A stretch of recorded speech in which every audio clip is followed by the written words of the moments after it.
إذا متابعينا الكرام، المشاهد اللي كتشوفوها الآن أمامكم على الشاشة هي من زيارة لوفد من البرلمان البريطاني إلى مدينة العيون في الصحراء المغربية. وليس فقط نتحدث عن هذه الزيارة متابعينا الكرام، وإنما كذلك يوم أمس أحد أهم المعاهد ديال الدراسات في بريطانيا يسمى بالمعهد الملكي البريطاني للدراسات الاستراتيجية والدفاعية قام بإصدار تقرير مهم جدا.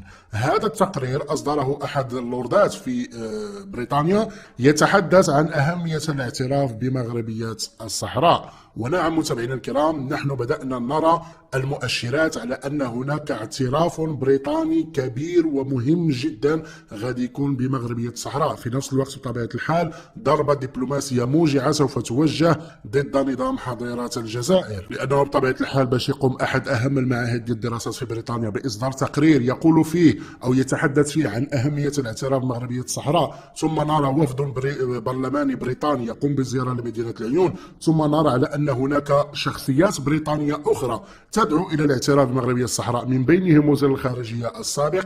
فكل هذه مؤشرات تمهد للاعتراف البريطاني الكبير بمغربية الصحراء. وحينما أقول الاعتراف الكبير فأنا أتحدث عن اعتراف غادي يكون مزلزل وغادي يكون عنده أثر كبير جدا بمثل الاعتراف الأمريكي بمغربية الصحراء، لأن بريطانيا ليست بالقوة الهينة على المستوى العالمي، هي دولة مهمة جدا وعندها الأثر ديالها والوزن ديالها والهيبة ديالها على المستوى الدولي. وبالتالي الاعتراف بريطاني بمغربية الصحراء سوف يشكل ضربة قاضية موجعة لنظام حظيرة الجزائر. ونحن اليوم بدأنا نرى المؤشرات، وإن كنا قد بدأنا نرى المؤشرات منذ الاعتراف الأمريكي بمغربية الصحراء، لكن الأمور السياسية داخل بريطانيا كانت متقلبة نوعا ما، لأن كانت هناك تغييرات حكومية كبيرة وتغيير لرئيس الوزراء وما إلى ذلك. لكن وصلنا مجددا للمسألة ديال الاعتراف البريطاني بمغربية الصحراء. بدأنا اليوم نرى وفود برلمانية تتوافد على الصحراء المغربية، ترى المشاريع وترى البنية التحتية وترى بطبيعة الحال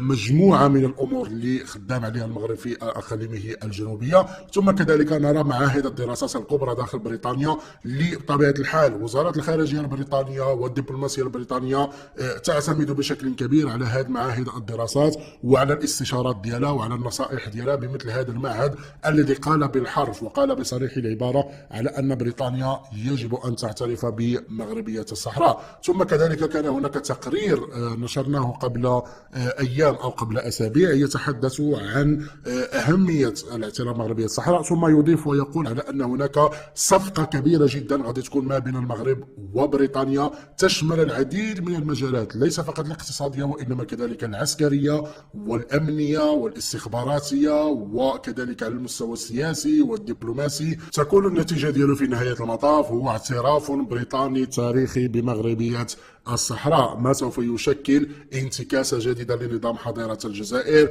وللمخلوقات البوسطوائية. فالاعتراف البريطاني قادم متابعينا الكرام لا محالة، خصوصا وأن المغرب بعد خروج بريطانيا من الاتحاد الأوروبي أصبح هو المورد الأول للصادرات ديال الخضروات وديال حتى الآن نرى مشاريع الطاقة المتجددة، مثلا مشروع الإكس لينك اللي تحدثنا عليه في فيديو سابق. هذا المشروع اللي سوف يقوم بتزويد 7 ملايين منزل في بريطانيا بالطاقة الكهربائية القادمة والمصدرة من طرف المغرب من أقاليمنا الجنوبية من الصحراء المغربية. هذا المشروع بطبيعة الحال حظي بدعم حكومي بريطاني، وهو ما يعني اعتراف حقيقي بمغربية الصحراء، لكن بطبيعة الحال كيبقى اعتراف كبير وعنده وزن وعنده أهمية من الناحية الإعلان الدبلوماسي اللي كنتظروه الآن من طرف البريطانيين. غادي يكون عنده أثر بالغ خصوصا على نظام حظيرة الجزائر اللي غادي ينوض بكي وشكي، ولا ربما يقطع العلاقة الدبلوماسية ديالو مع بريطانيا تماما كما فعل مع إسبانيا. إذا هادشي اللي كاين متابعينا الكرام، أراكم في فيديو قادم. لذلك الحين السلام عليكم ورحمة الله تعالى وبركاته.